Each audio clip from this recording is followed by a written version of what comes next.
Assalamualaikum warahmatullahi wabarakatuh. Perkenalkan, nama saya Ahmad Zakaria, NIM 1057211031617. Jurusan Manajemen Fakultas Ekonomi dan Bisnis Universitas Muhammadiyah Makassar. Baik, di sini saya akan menjelaskan dengan tema dividen dan harga saham. Sebelumnya, terima kasih kepada Ibu Nurlina SEMM selaku sebagai dosen pengampu di mata kuliah Manajemen Keuangan 2 yang telah mengizinkan untuk mempresentasikan tugas sebagai pengganti final di mata kuliah Manajemen Keuangan 2. Adapun temanya yaitu dividen dan harga saham. Yang pertama, dividen. Dividen berasal dari bahasa Latin yaitu dividendium, yang artinya sesuatu untuk dibagi. Pada dasarnya dividen adalah hasil yang didapatkan oleh pemegang saham dari pembelian saham perusahaan. Dividen merupakan pembagian laba dari perusahaan yang diberikan kepada pemegang saham sesuai dengan persentase kepemilikannya atau besarnya saham yang dimiliki pemegang saham. Berdasarkan Kamus Bahasa Indonesia, dividen diartikan sejumlah uang sebagai hasil keuntungan yang dibayarkan kepada pemegang saham atau dalam suatu perseroan. Dalam dunia ekonomi, dividen adalah seluruh laba bersih setelah dikurangi penyisihan untuk cadangan pajak yang dibagikan kepada pemegang saham atau pemilik modal, kecuali ditentukan lain dalam rapat umum pemegang saham atau disingkat RUPS.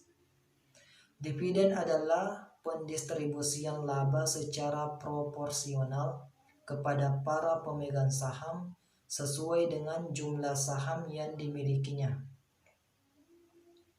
Yang kedua yaitu jenis-jenis dividen. Dividen dapat dibedakan menjadi 5 jenis, yaitu 1. Cash dividend. Dividen yang dibagikan oleh perusahaan dalam bentuk tunai atau cash. Kedua, stock dividend. Dividen yang diberikan perusahaan kepada pemegang saham dalam bentuk saham. Hal ini dimaksudkan untuk mengkapitalisasi pendapatan perusahaan sehingga tidak ada aset yang diberikan. 3. Property dividend.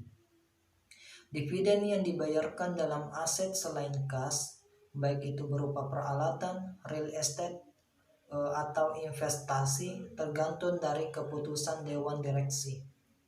4. Scrip dividend. Dividen yang diberikan perusahaan dalam 2 kali pembayaran atau lebih. Umumnya dividen ini dibagikan dalam bentuk khusus dari note payable.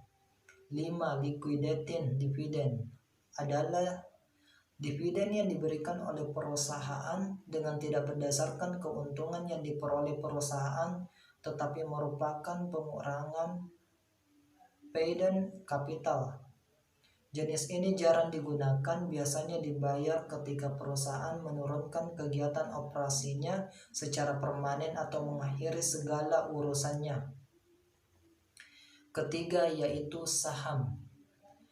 Pengertian saham menurut Fahmi 2013, saham merupakan kertas tanda bukti penyertaan kepemilikan modal atau dana pada suatu perusahaan yang tercantum dengan jelas nilai nominal, nama perusahaan, dan diikuti dengan hak dan kewajiban yang jelas kepada setiap pemegangnya.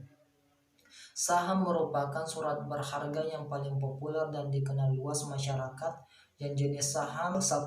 Saham biasa atau common stock, yang mana jika perusahaan hanya mengeluarkan satu kelas saham, saham biasa sendiri memiliki hak untuk pemegangnya, diantaranya hak kontrol, hak menerima pembagian keuntungan, dan hak preemptif atau hak presentasi. 2. Saham preferen. Preference stock merupakan saham yang sifat gabungan antara obligasi dan saham biasa. Yang keempat yaitu harga saham. Menurut Aziz 2015, harga saham adalah harga pada pasar real dan merupakan harga yang paling mudah ditentukan karena merupakan harga dari suatu saham pada pasar yang sedang berlangsung, atau jika pasar ditutup, maka harga pasar adalah harga penutupnya. Dalam saham terdapat faktor internal dan eksternal yang mempengaruhi harga saham, yaitu faktor internal: 1. Pengaruh pendapatan, 2. Pengaruh dividen, 3. Pengaruh aliran kas, dan keempat, pengaruh pertumbuhan. Adapun faktor eksternal yang mempengaruhi harga saham yaitu: 1. Pengumuman dari pemerintah seperti perubahan suku bunga tabungan dari deposito, kurs valuta asing, dan inflasi. 2. Pengumuman hukum seperti tuntutan karyawan terhadap perusahaan atau terhadap manajernya dan tuntutan perusahaan terhadap manajernya. 3. Pengumuman industri sekuritas seperti laporan pertemuan tahunan, insider trading, volume atau harga saham perdagangan, pembatasan atau penundaan trading. Yang keempat, yaitu penilaian saham. Penilaian saham dapat diartikan sebagai suatu proses pekerjaan seorang penilai dalam memberikan opini tertulis mengenai nilai ekonomi suatu bisnis atau ekuitas pada saat tertentu. Sekian dari saya. Billahi bisabilil haq wastabiqul khairat. Wassalamualaikum warahmatullahi wabarakatuh.